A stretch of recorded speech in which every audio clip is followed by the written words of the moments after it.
안식일의 주인, 안식일이었습니다. 거룩한 날, 쉬는 날, 하나님께 드리는 날, 예수님과 제자들이 밀밭 사이를 걷고 있었습니다. 제자들은 배가 고팠습니다. 그들은 이삭을 잘랐습니다. 손으로 비벼 나달을 꺼내 먹었습니다. 율법은 이것을 허락했습니다. 이웃의 밭을 지날 때 배고프면 손으로 따먹을 수 있었습니다. 자비의 법이었습니다. 하지만 바리새인들이 지켜보고 있었습니다. 그들은 항상 지켜보고 있었습니다. 그들이 달려왔습니다. 손가락질하며 보시오. 당신의 제자들이 안식일에 하지 못할 일을 하고 있어. 그들의 논리는 이랬습니다. 이삭을 자르는 것은 추수하는 것. 손으로 비비는 것은 타작하는 것. 추수와 타작은 일. 안식일에는 일하면 안 됨. 그러므로 율법을 어긴 것. 종교가 규칙의 게임이 되어버렸습니다. 배고픈 사람보다 규정이 더 중요했습니다. 예수님은 침착하게 대답하셨습니다. 다윗이 자기와 그 함께 한 자들이 시장할 때 한 일을 잊지 못하였느냐? 성경 이야기를 하셨습니다. 다윗이 사울 왕에게 쫓길 때 제사장에게 갔습니다. 배가 고팠습니다. 그가 하나님의 전에 들어가서 제사장 외에는 먹어서는 안 되는 진설병을 먹지 아니하였느냐? 진설병, 성소에 있는 거룩한 빵, 오직 제사장만 먹을 수 있었습니다. 하지만 제사장은 다윗에게 주었습니다. 왜? 생명이 의식보다 중요하기 때문입니다. 그리고 바리새인들은 아무 말도 하지 않았습니다. 왜? 다윗이었기 때문입니다. 그들의 영웅이었습니다.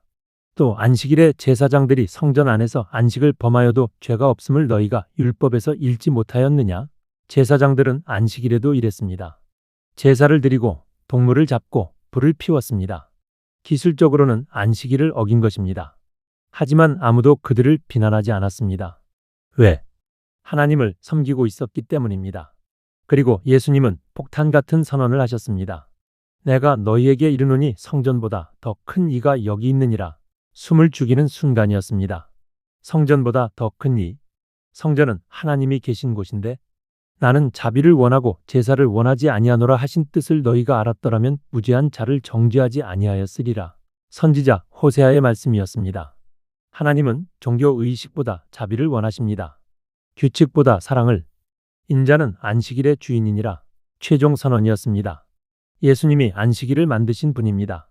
그러므로 안식일이 무엇을 위한 것인지 아십니다. 사람을 위한 것이지 사람이 안식일을 위한 것이 아닙니다. 바리새인들은 할 말을 잃었습니다. 하지만 분노는 커졌습니다. 예수님은 회당에 들어가셨습니다. 안식일 예배 시간이었습니다. 한 남자가 거기 있었습니다. 한쪽 손이 말라 있었습니다. 오그라들어 쓸모없었습니다. 바리새인들은 덫을 놓았습니다. 그들은 물었습니다. 안식일에 병 고치는 것이 옳으니까? 의학적 질문이 아니었습니다. 법적 덫이었습니다. 만약 예수님이 고치시면 일을 한 것입니다. 안식일을 어긴 것입니다. 고발할 수 있습니다. 예수님은 그들의 마음을 아셨습니다. 하지만 피하지 않으셨습니다. 너희 중에 어떤 사람이 양 한 마리가 있어 안식일에 구덩이에 빠졌으면 끌어내지 않겠느냐? 양, 재산, 돈. 바리새인들도 안식일에 양을 구했습니다. 그들의 율법도 그것을 허락했습니다. 사람이 양보다 얼마나 더 귀하냐? 논리였습니다. 양을 구할 수 있다면 사람은 당연히 구해야 합니다. 그러므로 안식일에 선을 행하는 것이 옳으니라. 예수님은 그 남자를 향해 돌아서셨습니다. 손을 내밀라.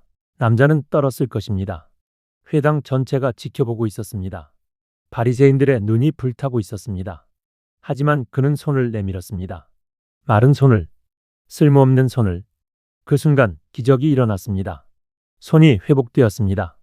오그라들었던 근육이 펴졌습니다. 힘이 돌아왔습니다. 다른 손과 똑같아졌습니다. 사람들이 찬양했을 것입니다. 하나님께 영광을 돌렸을 것입니다. 하지만 바리새인들은 나갔습니다. 분노로 떨며. 그리고 회의를 했습니다. 어떻게 하여 예수를 죽일까? 치유가 아니라 살인을 계획했습니다. 생명을 준 것 때문에 생명을 빼앗으려 했습니다. 예수님은 아셨습니다. 그리고 그곳을 떠나셨습니다. 아직 때가 아니었습니다. 많은 사람이 따라왔습니다. 예수님은 그들의 병을 다 고치셨습니다. 하지만 한 가지 요청을 하셨습니다. 자기를 나타내지 말라. 조용히 하라는 것이었습니다. 아직 공개적 대결의 시간이 아니었습니다. 선지자 이사야가 예언했던 것이었습니다. 보라, 내가 택한 종 곧 내 마음에 기뻐하는 바 내가 사랑하는 자로다. 하나님의 종 메시아. 그는 다투지도 아니하며 들레지도 아니하리니 아무도 길에서 그 소리를 듣지 못하리라. 조용한 메시아였습니다. 군사적 정복자가 아니었습니다. 상한 갈대를 꺾지 아니하며 꺼져가는 심지를 끄지 아니하리라. 아름다운 이미지였습니다. 상한 갈대, 이미 금간 것, 쓸모없어 보이는 것, 보통은 버립니다. 하지만 예수님은 꺾지 않으십니다. 꺼져가는 심지, 연기만 나는 등불, 빛을 주지 못합니다. 보통은 끕니다. 하지만 예수님은 끄지 않으십니다. 부러진 사람, 실패한 사람, 희망 없어 보이는 사람, 예수님은 회복시키십니다. 어느 날 사람들이 한 남자를 데려왔습니다. 귀신 들려 눈 멀고 말 못했습니다. 삼중 고통이었습니다. 예수님이 고쳐주셨습니다. 귀신이 나갔습니다. 눈이 열렸습니다.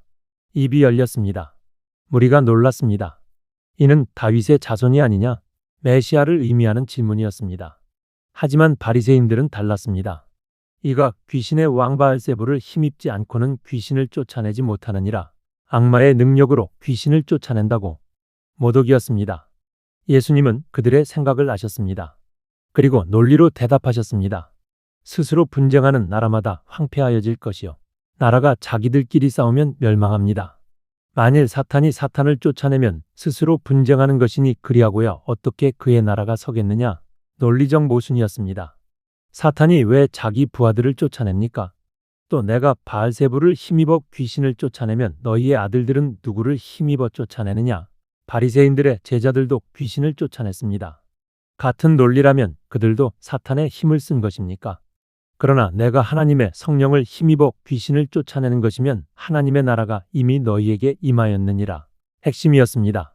이것은 하나님의 능력입니다. 그리고 하나님의 나라가 지금 여기 왔습니다. 사람이 먼저 강한 자를 결박하지 않고서야 어떻게 그 강한 자의 집에 들어가 그 세간을 강탈하겠느냐?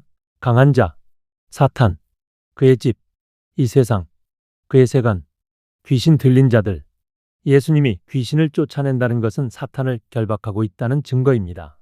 나와 함께 아니하는 자는 나를 반대하는 자요. 중립은 없었습니다. 편을 들어야 했습니다. 그리고 예수님은 무서운 경고를 하셨습니다. 사람에 대한 모든 죄와 모독은 사심을 얻되 성령을 모독하는 것은 사심을 얻지 못하겠고, 성령 모독, 용서받을 수 없는 죄, 또 누구든지 말로 인자를 거역하면 사심을 얻되 누구든지 말로 성령을 거역하면 이 세상과 오는 세상에서도 사심을 얻지 못하리라. 예수님을 오해할 수 있습니다. 그것은 용서받을 수 있습니다. 하지만 분명한 하나님의 일을 보고도 고의적으로 사탄의 일이라고 하는 것, 그것은 다릅니다. 독사의 자식들아, 너희는 악하니 어떻게 선한 말을 할 수 있느냐? 날카로운 비난이었습니다. 이는 마음에 가득한 것을 입으로 말함이라. 말은 마음을 드러냅니다. 바리새인들의 말이 악했다는 것은 그들의 마음이 악하다는 증거였습니다. 내가 너희에게 이르노니 사람이 무슨 무익한 말을 하든지 심판날에 이에 대하여 신문을 받으리니, 무익한 말, 쓸데없는 말, 해로운 말 모두 기록되고 있었습니다.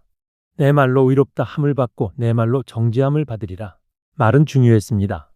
그때 서기관과 바리새인들이 말했습니다. 선생님이여, 우리에게 표적 보여주시기를 원하나이다. 표적, 기적, 증거. 그들은 이미 수많은 기적을 봤습니다. 하지만 더 원했습니다. 악하고 음란한 세대가 표적을 구하나. 정죄였습니다. 믿지 않으려고 핑계를 찾는 것. 선지자 요나의 표적밖에는 보일 표적이 없느니라. 요나, 큰 물고기에게 삼켜졌다가 사흘 후 나왔습니다. 요나가 밤낮 사흘 동안 큰 물고기 뱃속에 있었던 것 같이 인자도 밤낮 사흘 동안 땅속에 있으리라. 부활의 예언이었습니다. 죽음과 부활, 그것이 최종 표적일 것입니다. 심판 때 니느웨 사람들이 일어나 이 세대 사람을 정죄하리니, 이방인들이었지만 요나의 전도를 듣고 회개했습니다. 요나보다 더 큰 이가 여기 있으며, 요나는 선지자였습니다. 예수님은 하나님의 아들이셨습니다. 심판 때 남방 여왕이 일어나 이 세대 사람을 정죄하리니, 스바 여왕 솔로몬의 지혜를 들으려고 먼 길을 왔습니다.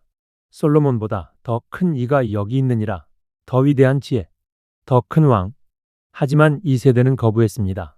예수님이 말씀하실 때 누군가가 말했습니다. 보소서, 당신의 어머니와 동생들이 당신께 말하려고 밖에 서 있나이다. 가족이었습니다. 마리아와 예수님의 동생들. 예수님은 대답하셨습니다. 누가 내 어머니며 내 동생들이냐? 충격적인 질문이었습니다. 그리고 제자들을 가리키셨습니다. 나의 어머니와 나의 동생들을 보라. 누구든지 하늘에 계신 내 아버지의 뜻대로 하는 자가 내 형제요 자매요 어머니이니라. 혈연보다 더 강한 것이 있었습니다. 영적 가족, 하나님의 뜻을 행하는 자들, 안식일의 주인, 사탄을 결박하는 자, 부활하실 자, 새로운 가족을 만드시는 자. 예수님은 누구십니까? 규칙보다 큰 분, 성전보다 큰 분, 요나보다 큰 분, 솔로몬보다 큰 분, 상한 갈대를 꺾지 않으시는 분, 꺼져가는 심지를 끄지 않으시는 분, 안식일의 진정한 주인,